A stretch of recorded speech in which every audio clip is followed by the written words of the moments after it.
Өнөөдөр бид ертөнцийн нэвсэг төвчөн үүсгэсний 105 жилийн баярын мэндийг хүргэе. Нийт эрчүүд болон эрт зэргийн баярын мэндийг хүргэж байна. Өнөөдөр нэвсэг төвчөн үүсгэсний 105 жилийн ойн.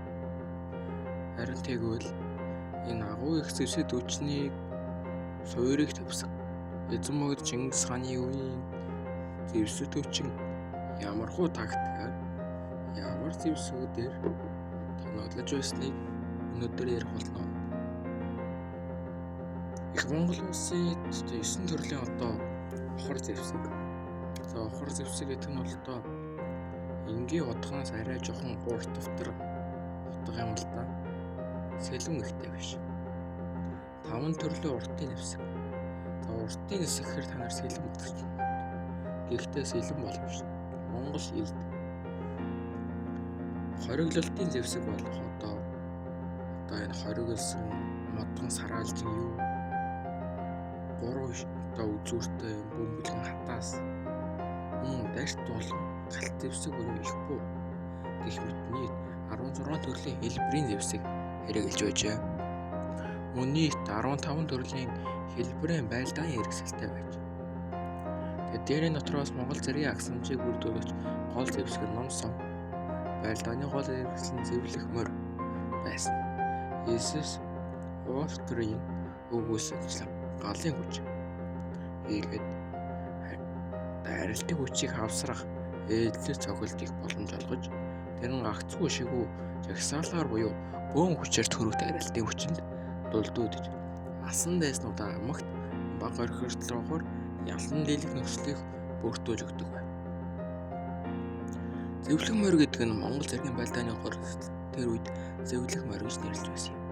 Зэрэг бүр 3-4 түүнээс олон зэвлэх морьтой. Одоо өөрийнхөө унж морь байгаа морьноос давхар 3-4 морийг гэж цог авч явна гэсэн. Монголчууд байлдаа унах морьдоо эртнээс энэ огш тусгай шинжээр сонгож шилж авдаг байсан учраас тэсвэр хадуужил амьдрах чадвараараа гойд байв. Та бүхэн өчтөрийн төвөгийн банхрын хөөрхийн гоё биштэй үзсэн бол банхрыг удам судрыг нь яаж харж байгааг тайлбарласан баг. Морийг ч хүртэл удам судрыг нь бие бялдрыг нь харж ижигс шилж авдаг юм аа. Зэвлэх морьд нь одоогийн цэргийн авт хуйх танки техник нисэх онгоцлогоо адил дундад эртний Монгол цэргийн байлдах аргын үндэс маневрын тактик хэрэглэх гол бүтэн зүйл байв. Маневрын тактик гэдэг бол ерөөсөө Монгол цэргийн хувийн амгалт техник л дээ. Илд жад ойрын зэд бол илд жатаар бол үзэн. Алсын занаас бол монголч ном сум эвэр номаараа бол үзтэй.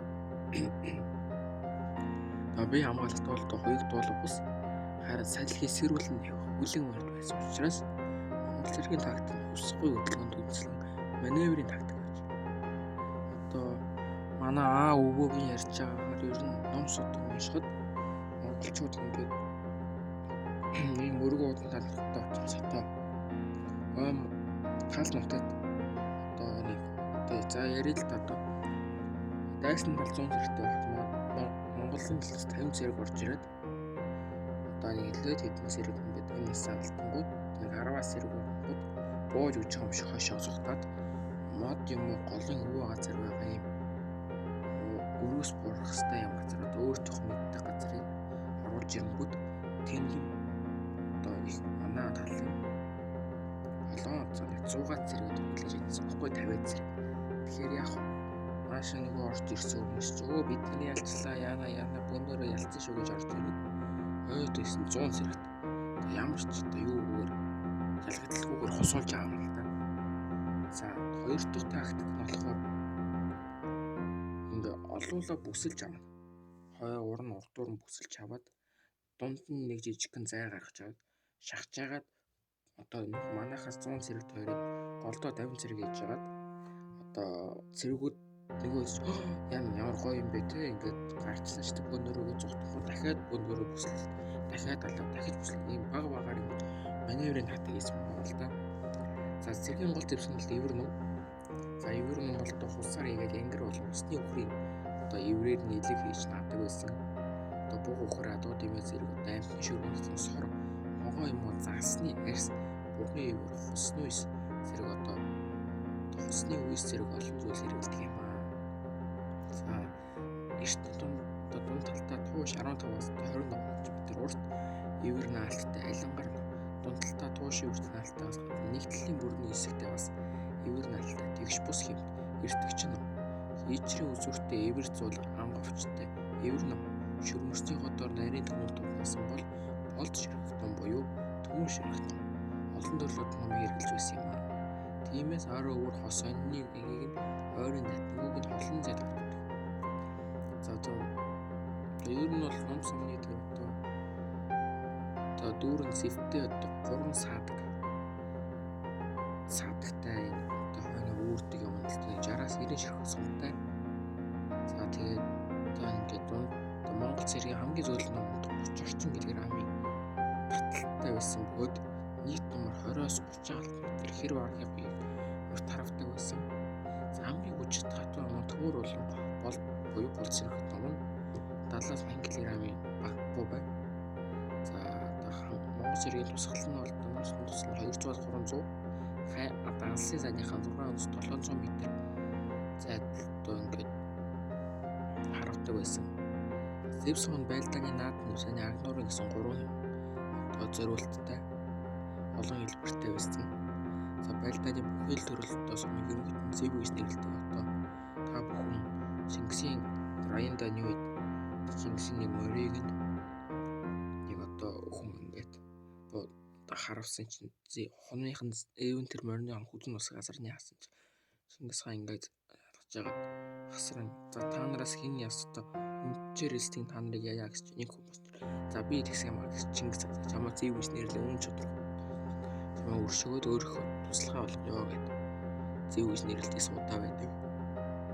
За одоо монголчууд эртний цадаас шиг нарийн шавхлаа урчмцэг сүйт маягтай хурц цохрох хуйтай хошуутай хануур зэв үзүүртэл нь тэгш байвал жавцуур зэв хурц шавхал хатгуур зэв атсэрэ маягийн анг зэв атц зэв хөндлөө огтдоор чагталсан 4,3 одоо юм сэрэтэй юм бүр одоо юу анг атцаа гэж нэрлээд 4,3 эртэг бол хангар бүхий хурлцны үргэлжийн хэлбэртэйг нь тоонод болон тоон болж одоо төмрийнхөө үзүүр дайртай бол галт зэв одоо анги өрөөнд мөсний үзүүрийг бонхгор болгон ирснийг нь агчим буюу аттай модон сэрээ эмэх модон сумнууд модоор хийснийг нь болохоор бөмбөг хэлбэртэйг сумыг эвэрдэг мөн 5 слас сэрвэтийг нь загас харах сэрвэ усны мал төвөгч тийшг сум усны хошуу хэлбэртэйсэн шувуу харавах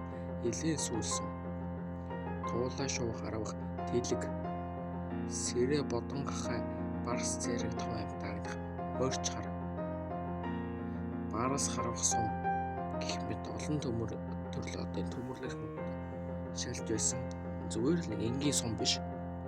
За элдний хувьд бол одоо манжилт бол одоо Монголоос хэмжээгээр арай бага.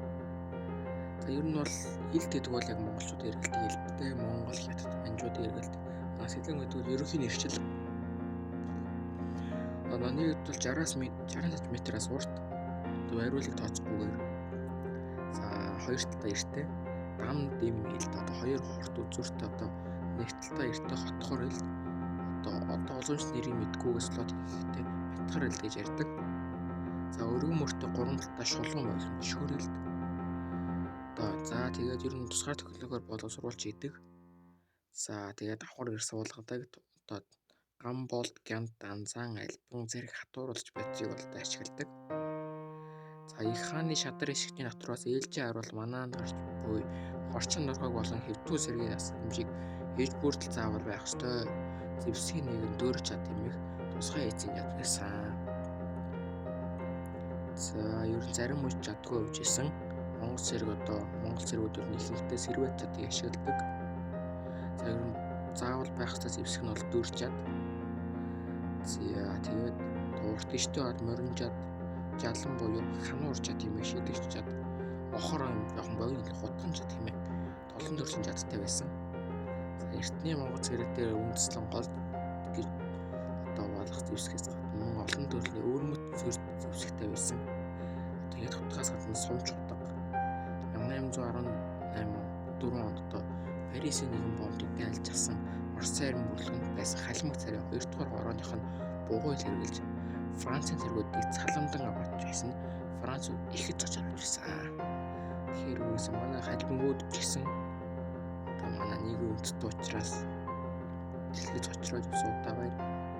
Одоо модны өмнөөс бонхгор талбизныг шийдэм нэг гараараа барих охор шийдмийг манчуурга урт модыг борохой нарийн модыг бэрээ тол дор тайлбарж үйлдсэн зэвсгийн үйт ташуур одоо тол талбан үйлдсэн одоо юм бүдүү урт өгүүлжнийг дөрвөлжин ташуур одоо бариул гарна гэсэн бие хамгаалах замчаар тохоо үлддэг гэсэн юм. За одоо монголчуудын бол одоо бие халахах өвч хуйг одоо богино хандаанууд охор хуйг гэж байсан. За арьс шир ос мяндас гэх юм одоо юугаар одоо дээр эдэг мөн төмөрлөг бол одоо юугаар хийдэг байсан. За зөөлөн эд нь бол эртний үед хамгийн төгөөлсөн ба хатангуун дэлгэх нэрлэгддэг. Дээл мөрөвчтэй мөрөвчгүйж байгаа урт богино хормоотой эсвэл одоо өвдөг авцаа хүрсэн богино хормоотой байсан гэж. За Монгол зэргийн ирэлцсэн гадаад дотоод харвал хийцтэй олон янзын дуулан дотроос аргашаа гэдээсэн конус одоо шавхгар оюутыг цэвэр монгол аргалтай гэдэг. За хуй дуулах болтой. Дуулны хэрэг. За Бомбайч сайдлан